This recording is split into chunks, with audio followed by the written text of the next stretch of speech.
다윗이 압살롬 자기 아들의 난을 피해서 이리저리 도망 다녔던 그 말씀을 우리가 오늘 새벽에 말씀드렸습니다.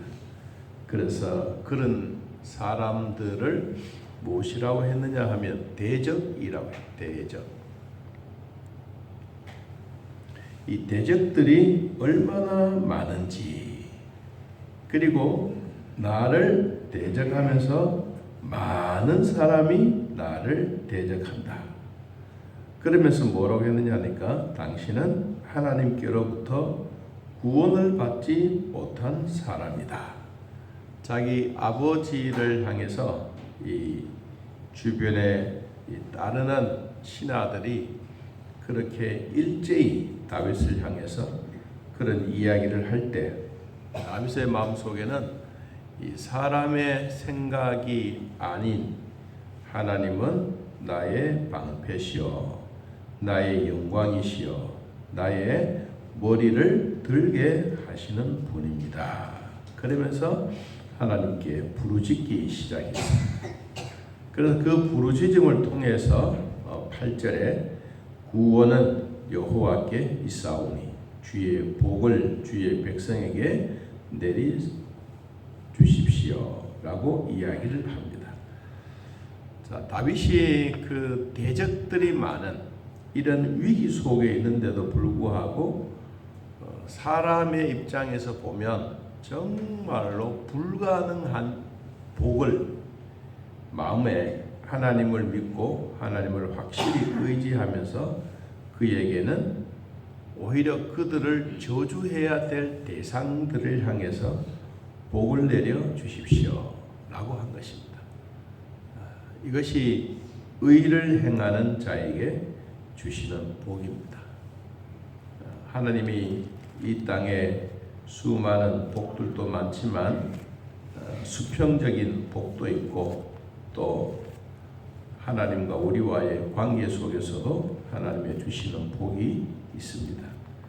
다윗은 이 복이 수평으로 보면 수많은 사람들이 자기를 향하여 원망하고 손가락질을 하고 그래도 자기는 그 원수 같은 사람들에게도 하나님이 주시는 복을 내려주십시오 라고 이야기를 합니다. 그것이 여러분 화평을 행하는 자는 복이 있나니 그들이 하나님의 아들이라 일컬음을 받을 것이요. 화평을 위하여 복을 비는 사람. 이런 사람들은 화평을 만드는 사람입니다.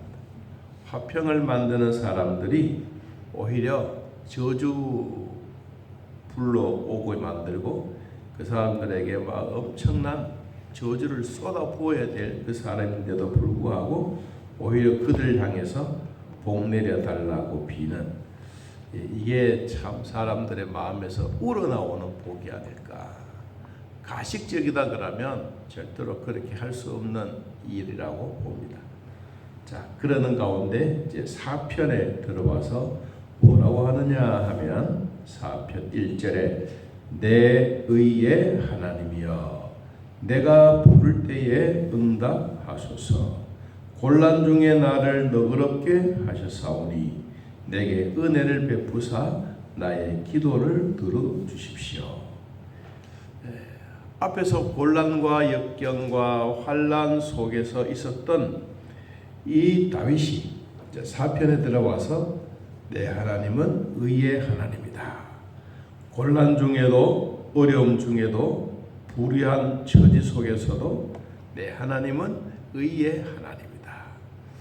여러분 그 마음의 첫 대목입니다. 우리도 뭐 신방을 가서 장로님들이 기도할 수도 있고 권사님들도 기도할 수도 있고 저도 기도할 수도 있죠. 그런데 이제 그 첫 테마 이 가정을 위해서 기도를 하는데 감사하신 하나님 이렇게 기도하시는 분들도 있고 어떤 분들은 그 가정에 진짜 왜 왔는지 우리가 이 가정을 위해서 왜 왔는지 첫 단어 그걸 가지고 딱 기도하면 그럼 모든 사람들이 오늘 우리의 신방은 목적은 이렇게 왔구나 그렇게 오는 거예요. 이제 초상집을 장례식을 다 마치고 이제 위로 예배를 가면 그때 우리 권사님 한 분이 이제 기도를 드렸어요. 첫 타이틀이 뭐냐면 죽은 자를 살려주신 하나님. 그렇게 기도를 하죠. 그게 바로 뭐예요? 우리 마음에 탁 와닿는, 왜 왔느냐? 우리 집의 신방원 목적은 죽은 자가 다시 살아나는, 장례식을 마쳤지만 그러나 소망과 희망을 가진다. 이 다윗도 그랬어요. 의의 하나님, 내가 역경과 고난과 대적들과 수많은 원수들이 나를 향해서 이렇게 나를 곤란하게 만들었지만 그래도 나를 지키고 나를 보호하신 분은 의의 하나님이시다. 그 하나님에 대한 얘기를 이제 첫 테마로 이야기하는 거예요. 우리로 말하면 신의 대상에 대한 확실성에 대해서 이야기를 합니다. 자, 그래서 어려움도 있고 힘든 일이 있을 때 자기가 부르짖으면 하나님 응답해 주십시오.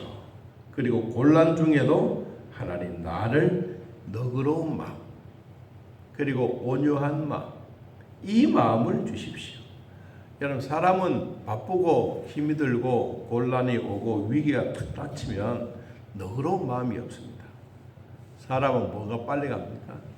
너그러운 마음이 아니라 사람의 마음은 훨씬 더 그 생각보다 빨리 갑니다. 우리가 가끔씩 차량을 이렇게 운전하다 보면 바쁠 때 있잖아요. 시간은 바쁘고 차는 막히고 그러면 사람 생각 확 돌아가지고 막 역회전에 갈까 막 이런 생각을 가지고 막 신호등도 막 무시하고 차선도 막 바꿔가면서 가는데 가다 보면 자기가 가는 차선에 딱 막혀. 그래서 상대방이 차선도 막 싹 빠져나가. 그럼 사람 심리가 뭐예요? 아이고 저쪽으로 갈 걸. 그러다 보면 왔다 갔다 하면 오히려 시간이 더 많이 걸려요. 오늘 너희들의 곤란 중에도 주님은 나를 너그럽게 하시는 말입니다. 바쁠수록 천천히, 바쁠수록 위기 속에 있을 때일수록 우리 마음을 너그럽게. 우리 성도들도 마찬가지입니다. 바쁘고 힘든 일이 있을 때일수록 너그러운 마음 참 중요합니다. 너그러운 마음이 있으면 여유가 생겨집니다. 그래서 오늘 너그러운 사람들에게 주시는 복이 뭐냐 하니까 은혜를 베푸사 나의 기도를 들어주십시오. 은혜입니다. 은혜. 자, 오늘 우리는 은혜 받은 자들에게 주시는 압살롬의 반란, 자기 자식의 반란 이런 것 있어도 하나님이 너그러운 마음을 주셔서 내가 이런 위기를 꼭 이겨내겠습니다 라고 하는 그 다윗의 1절의 기도입니다. 2절 인생들아 어느 때까지 나의 영광을 바꾸어 못되게 욕되게 하며 헛된 일을 좋아하고 거짓을 구하려는가. 이 말은 자기 주변에 지금 일어나고 있는 많은 대적들, 많은 원수들, 그리고 다윗을 향해서 무엇이라고 조롱했습니까? 당신은 하나님께로부터 절대 구원받을 수가 없습니다. 생명은 하나님의 손 안에 있지만 이들이 저주하는 말, 조롱하는 말, 그런 말이 얼마나 위기스러운 말인지 모릅니다. 여러분, 그런 말이 계속해서 오니까 너희들이 어느 때까지 하나님의 영광을 바꾸어서 욕되게 하겠느냐, 그 얘기를 하는 거예요. 여러분, 우리 로마서 1장에도 보면 똑같은 이야기를 합니다. 로마서 1장을 한번 펴보시면 우리가 하나님을 알 때 내버릴 때가 있어요. 어떤 때 하나님은 이런 위기 속에 있을 때 하나님이 내버려 두느냐 하면 로마서 1장 24절. 오늘 주신 말씀하고 같이 한번 곁들여서 생각을 해봅니다. 로마서 1장 24절. 그러므로 하나님께서 그들을 마음의 뭐대로 정욕대로 더러움에 뭐 준다? 내버려 두사 그들의 몸을 서로 욕되게 하게 하셨으니 이는 그들이 하나님의 진리를 거짓 것으로 뭐한다? 바꾸고 피조물을 조물주보다 더 경배하고 섬김이라. 주는 곧 영원히 찬송할 이시로다. 아멘. 이 하나님 대신에 피조물이 왕이 되는 거예요. 이게 바로 지금 다윗이 오늘 2절에서 하나님의 영광을 바꾸어서 서로 싸우고 쟁투하고 권세를 자기 편으로 만들려고 하는 이런 헛된 일을 좋아하고 있다. 또 로마서 1장 26절에도 보면 이 때문에 하나님께서 그들을 부끄러운 욕심에 내버려 두셨다. 28절 로마서 1장 28절 또한 그들이 마음에 하나님 두기를 싫어하며 하나님께서 그들을 그 상실한 마음대로 내버려 두사 합당하지 못한 일을 하게 하셨다. 그러니까 이 하나님의 영광을 바꾸어서 자기의 개인 사리 사욕으로 챙기고 있는 이런 모습이 다윗이 생각하는 것이나 이 로마서를 기록한 바울의 생각이나 동일합니다. 오늘날 우리들도 하나님께 영광 돌리는 그 일이 내 욕심을 챙겨서 내 것으로 만드다 보면 오늘 여기에 너희들은 헛된 일을 좋아한다. 헛된 일. 우리는 헛된 일 보다가는 하나님이 기뻐하신 일에 함께 수종 들고 또 아름다운 열매의 결실들이 있기를 진심으로 축복합니다. 그래서 다윗이 자기 스스로 하나님 참 고맙습니다. 왜 고마우냐? 내가 이런 위기 속에서도 하나님을 욕하지 않고 하나님을 조롱하지 않고 하나님을 향하여 삿대질하지 않고 그래도 하나님 나를 일꾼으로 삼아 주시니 감사합니다. 어떤 일꾼이냐? 3절 하나님이 찾으시는 일꾼입니다. 3절 한번 읽어봅니다. 여호와께서 자기를 위하여 경건한 자를 택하신 줄 너희가 알지어다. 내가 그를 부를 때에 여호와께서 들으시리로다. 자, 다윗이 자기가 하나님의 일꾼이라고 생각하는 몇 가지의 조건을 이야기를 합니다. 첫째, 자기를 위하여, 하나님을 위하여. 하나님의 일꾼은 하나님을 위하여 일하는 사람이 하나님의 일꾼입니다. 대통령을 위해서 일하는 정부의 요직들도 있죠. 그런데 우리는 자기를 위하여, 하나님을 위하여 열심히 일하는 사람들. 그런데 앞에서 이야기했던 인생들아 하나님의 영광을 갈취해서 그것을 욕되게 만드는 너희들은 헛된 일을 좋아하는 사람들이 아니냐. 그러나 하나님은 자기를 위하여 일꾼을 세우셨다. 자기를. 예수님도 일꾼들을 제자들을 세우실 때 뭐 하시느냐? 자기 마음에 드는 사람. 예수님이 산에서 기도하시고 난 다음에 내려오셔서 자기 마음에 드는 사람들을 일꾼으로 삼으신 거예요. 여러분 그게 참 중요합니다. 교회도 투표는 우리가 하지만 선택은 누가 하느냐? 하나님이 하신다. 야, 우리는 그런 마음에 믿음이 있어야 돼요. 야, 저 사람은 뭐 누구에게 잘 보여가지고 막 저렇게 표를 많이 받아서 장로님이 되고 권사님이 되고 집사님이 되고 그렇게 말하면 절대로 안 돼요. 근데 저도 이 투표를 많이 해봤잖아요. 우리 교회에서도 해보면 사람의 생각은 거의 비슷해요. 뭐, 저 사람 참 열심히 한다. 그러면 성도들을 보는 눈에도 열심히 보이는 거예요. 그런데 그렇지 못하면 또 아닌데 싶으면 또 아닌 것 같아요. 사람의 눈은 거의 비슷해요. 자, 우리가 하나님의 일꾼은 누구를 위하여? 하나님을 위하여 일하는 사람. 자, 두 번째, 하나님의 일꾼은 경건한 자, 경건한 자. 하나님이 경건한 자를 만들어서 이 사람을 하나님의 일꾼으로 세우신다. 이 참 중요합니다. 경건하다. 우리가 경건하다라는 이 말은 뭐 윤리와 도덕만 잘 지킨다는 그 말이 아니에요.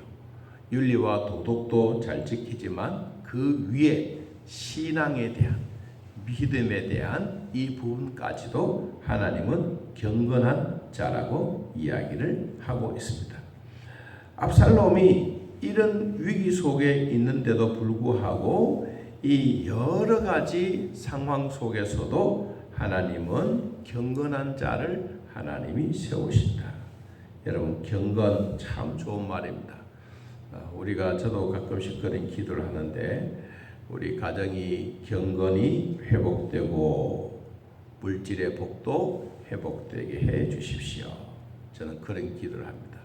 물질의 복이 막 한꺼번에 확 내려오면 경건은 순식간에 도망갑니다. 경건이 없으면 하나님 바라보는 마음도 약해집니다. 경건의 마음이 풍성해지게 되면 하나님의 은혜도 우리에게 풍성해지는 것입니다. 자, 하나님의 일꾼, 자기를 위하여, 하나님을 위하여. 두 번째, 경건한 자. 그 다음 세 번째, 경건한 자를 택하신 줄 너희가 알지어라. 하나님이 택했다. 선택이라고 하는 중요한 이야기입니다. 선택은 비슷한 게 아니에요. 둘 중에 하나, 셋 중에 하나. 우리로 말하면 심지뽑기입니다. 심지뽑기. 심지뽑기를 해서 거기에 당선되는 사람들. 이 제사장들에게도 그런 일이 있었고, 나라가 어려운 일이 있을 때, 아니면 사람들을 선택할 때도 반드시 여러 사람들 다 불러 모아놓고, 그리고 거기에 두 사람을 세우고 두 사람이 제비뽑기해서, 그리고 거기에 한 사람이 선택되어지게 되면 반드시 그 사람을 인정해 주는 거예요. 예를 들어서 우리가 이제 요사이도 뭐 이런 선거들이 국가적으로 자주 하잖아요. 그 표 차이가 한 표 차이 났어. 그러면 상대방이 무슨 생각하겠어요? 이거 부정선거 아니냐? 다시 하자. 그렇다고 해서 세 번인가 해도 한 표 차이야. 그럼 인정을 해야지. 난 인정 못한다. 그래서 뭐 또 난리지. 여러분, 하나님의 선택은 둘 중에 하나. 선택이에요. 선택은 표가 많고 그 두 번째 떠나서 하나님이 인정해 주고 있는 그 사람을 심지뽑기해서 선택된 자. 자, 오늘 하나님이 다윗이 스스로 생각합니다. 나는, 여러분들은 나를 하나님의 영광을 받고 욕되게 생각하고 나를 헛된 일이라고 하고 나를 거짓하고 그리고 나의 생명은 구원받지 못한다고 하지만, 그래도 나는 하나님이 세우신 하나님의 일꾼이다. 나는 하나님을 위하여 내 충성 다하고, 난 하나님을 위하여 경건하게 살고, 난 하나님을 위하여 선택받은 하나님의 일꾼이다. 다윗의 마음 속에는 그 마음이 있는 거예요. 여러분, 저의 마음이도 여러분의 마음이어도 이 마음이 있기를 주님의 이름으로 축복합니다. 자, 그 다음에 5절, 의의 제사를 드리고 여호와를 의지할지어다. 이 경건하게 살고 하나님을 위하여 선택받은 사람에게는 의의 제사를 드린다. 의의 제사는 하나님을 믿고 하나님을 의지하는 자입니다. 의의 제사를 드릴 때마다 하나님은 너무너무 좋아하십니다. 우리가 가끔씩 의의 제사는 의심 없이 드리는 것입니다. 하나님이 선하시기 때문에, 하나님의 뜻을 위해서, 하나님이 우리에게 주셨던 모든 일을 위해서 우리는 의의 제사를 드립니다.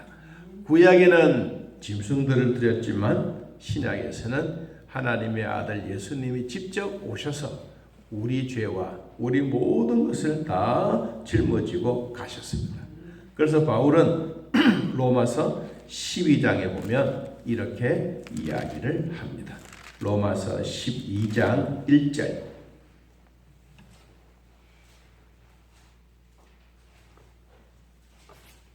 로마서 12장 1절. 자, 한번 읽어봅시다. 그러므로 형제들아, 내가 하나님의 모든 자비하심으로 너희를 권하노니 너희 몸을 하나님이 기뻐하시는 거룩한 산 제사로 드리라. 이는 너희가 드릴 영적 예배니라. 2절, 너희는 이 세대를 본받지 말고 오직 마음을 새롭게 함으로 변화를 받아 하나님의 선하시고 기뻐하시고 온전하신 뜻이 무엇인지 뭐해라? 분별하도록 해라. 분별. 겉과 속이 다른가? 완전히 확실하게 확 드러나는 것. 그래서 우리가 영적 예배를 드릴 때는 거룩한 산 제사, 의의 제사를 드리는 것이다. 6절 여러 사람의 말이 우리에게 선을 보일 자 누구뇨 하오니 여호와여 주의 얼굴을 들어 누구에게? 우리에게, 나에게, 여러분에게, 다윗에게 비춰주십시오. 주변에 있는 수많은 사람들이 이런 얘기 저런 얘기 하나님을 욕하고 우리에게 너도 좀 선하게 살아라, 너도 이렇게 살아라, 저렇게 살아라 하지만 그래도 하나님의 얼굴이 나에게 비춰주시는 이 은혜가 있습니다 라고 하는 내용입니다. 자, 오늘 결론적으로 이와 같이 세상의 기쁨과 하나님의 기쁨은 다르다. 세상의 기쁨은 무엇이고 하나님의 기쁨은 다르냐. 다윗이 세상으로부터 받았던 좋은 영향력이 아니고 받았던 대적들, 원수들, 수많은 조롱자들, 너의 생명은 하나님으로부터 버림받았던 사람이다 라고 손가락질 받았던 수많은 세상 사람들의 기쁨하고, 그리고 오늘날 우리로 말하면 예수 믿는 사람들에게 하나님이 주시는 기쁨은 다르다. 여러분도 다르고 저도 다르고 이 다릅니다. 그럼 뭐냐? 자, 7절 주께서 내 마음에 두신 기쁨은 그들의 곡식과 새 포도주가 풍성할 때보다 더합니다. 세상에서 우리에게 주는 기쁨은 곡식, 새 포도주, 바싹 말랐다는 말이 아니라 언제? 풍성할 때, 여유있고 좋을 때. 저는 가끔씩 그런 얘기합니다. 여러분, 가뭄이 와서 저수지가 거북 등처럼 떡떡 입을 딱 벌리고 있을 때가 좋아요? 아니면 물이 풍성하게 있을 때가 좋아요? 사람들은 지나갈 때마다 물 많은 거 보면 좋아합니다. 저도 물을 좋아합니다. 그래서 여러분 이제 물레방 한 번씩 채는 이유가 그겁니다. 물방에 돌아간 그 물소리가 있잖아요. 생동감도 있지만 그 물소리를 들으면 사람이 기운이 생겨요. 저는 우리가 건축을 하려고 할 때 앞에 좀 공간에 넓은 물 있는 그걸 하나 생각했어요. 성도들이 딱 들어오면 잔잔한 물을 보고 교회에 들어오면 마음이 평안해지는. 그래서 참 생각은 했는데 그건 참 못하겠다. 하면 좋겠는데 우리 강대상에 있잖아요. 강대상에 앞에 이렇게 물을 쫙 해서 성도들이 보면 물이 찰랑찰랑 그리게 하고 싶어요.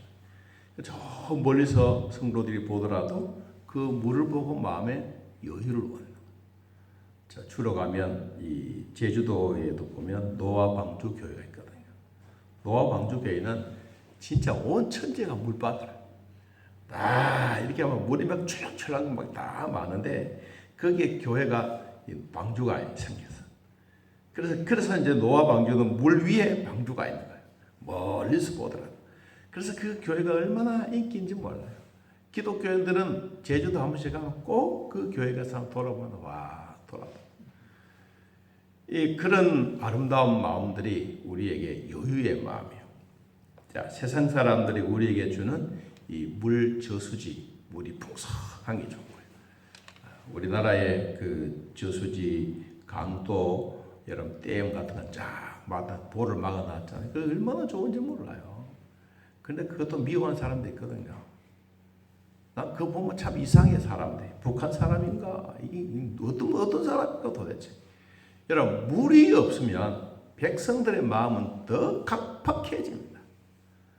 우리 몸에도 물이 70% 되는데 물을 안 먹고 있어 보세요. 얼마나 힘들지 않겠어요? 마찬가지. 우리가 풍성하다는 이 자체가 너무너무 좋은 거예요. 하나님은 그래도 우리나라의 강마다 이 볼을 쫙 만들어서 이 물줄기가 파란 물줄기 온 지역을 덮고 있는 이거 보면 하나님이 정말 우리 지도자에게 주신 복이 큰 거예요. 자, 세상에서 주는 복은 곡식과 물질의 복이 있으면 된다라고 하지만 하나님이 주시는 기쁨은 뭐냐? 자, 8절.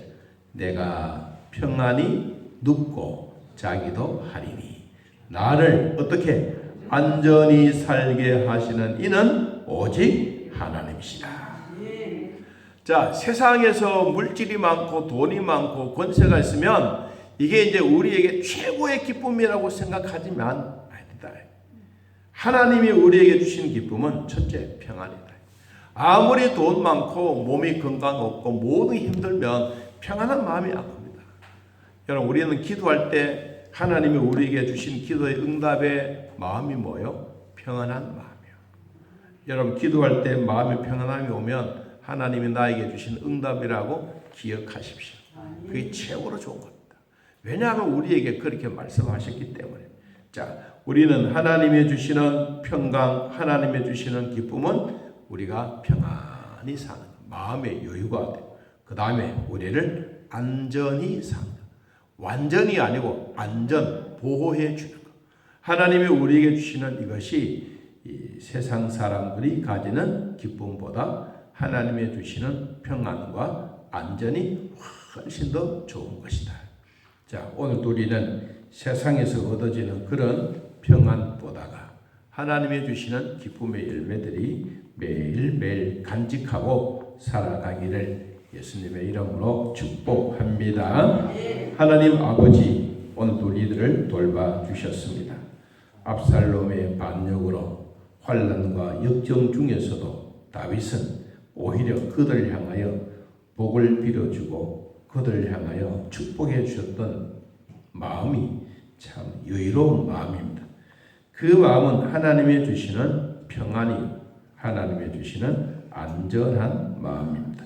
오늘 우리는 이런 평안과 안식을 통하여 하나님이 주시는 귀한 복을 누리게 하시고 성령 안에 있는 우리들에게도 평안과 축복이 넘쳐나게 하옵소서. 매 순간순간마다 하나님의 돌보심이 있게 하시고, 또 우리도 이번 은혜로운 집회를 잘 마치게 하신 하나님 감사합니다. 하나님 문을 여시고 성도들의 마음을 움직이시고 성령의 감동 주셨던 하나님 아버지, 주변에 있는 사람들이 교회에 오라 해도 잘 오지 않지만, 그러나 봉사하는 마음, 이런 마음이 있을 때 이들은 자기 스스로 발로 걸어옵니다. 주여, 이런 기회를 통하여 우리에게 좋은 하나님의 은혜의 복을 우리에게 주신 줄 알고 올해 한 해 동안 앞으로도 하나님의 주신 은혜를 우리 교회 위에 정말로 회복을 넘어 부흥하는 교회가 되게 하여 주옵소서. 우리는 일평생 하나님의 주시는 마음으로 살게 하시고 지금보다 더 좋은 일들이 많이 일어나게 하옵소서. 수고했던 주의 종들을 하나님 기억하시고 피곤치 않도록 도와주시며, 또 우리 목사님 서울에 잘 도착해서 또 다음 집회를 준비하고 있습니다. 주님 믿음의 복을 다하여 주시고 늘 마음에 평안함 주시고 은혜 주셔서 가는 곳곳마다 하나님의 축복하심이 계속 되어지게 하옵소서. 예수님의 이름으로 기도하옵나이다. 아멘. 하늘에 계신 우리 아버지여, 이름이 거룩히 여김을 받으시오며 나라의 임하옵시며 뜻이 하늘에서 이루어진 것 같이 땅에서도 이루어지이다. 오늘날 우리에게 일용할 양식을 주옵시고 우리가 우리에게 죄진 자를 사하여 준 것 같이 우리 죄를 사하여 주옵시고 우리를 시험에 들게 하지 마옵시고 다음 악에서 구하옵소서. 내 나라와 권세와 영광이 아버지께 영원히 있사옵나이다. 아멘. 감사합니다.